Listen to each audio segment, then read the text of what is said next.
Husband এই শব্দটির একটি যথাযথ বাংলা প্রতিশব্দ প্রস্তাব করুন।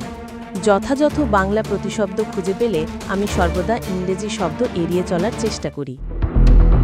ডাক্তার জাহিদুর রহমান চলমান রাজনৈতিক আবহের মধ্যে নিজের দাম্পত্য জীবনের টানাপোড়েন ও ডিভোর্স নিয়ে বিতর্কে জর্জরিত হয়ে পড়েন এই লেখক ও রাজনৈতিক বিশ্লেষক। স্ত্রী আনা নাসরিনের ফেসবুক পোস্টেও বিষয়টি উঠে এসেছে।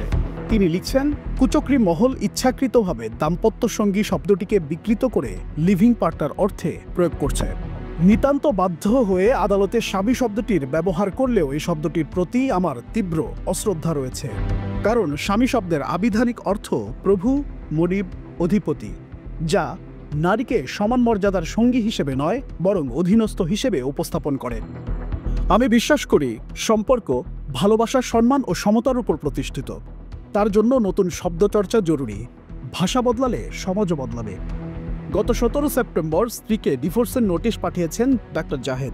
তিনি লিখেন, বিষয়টি সম্প্রতি উদ্ভূত পরিস্থিতির কারণে নয়, দীর্ঘদিন থেকে এমন পরিস্থিতিতে ছিলাম আমরা। তার কোনো সাম্প্রতিক এবং ভবিষ্যৎ কর্মকাণ্ডের সঙ্গে আমার কোনো সম্পর্ক বা সম্পৃক্ততা নেই।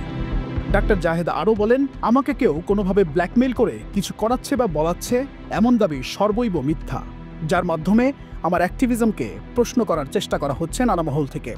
ব্ল্যাকমেইল করা যাবে এমন কোনো দুর্বলতা আমার নেই।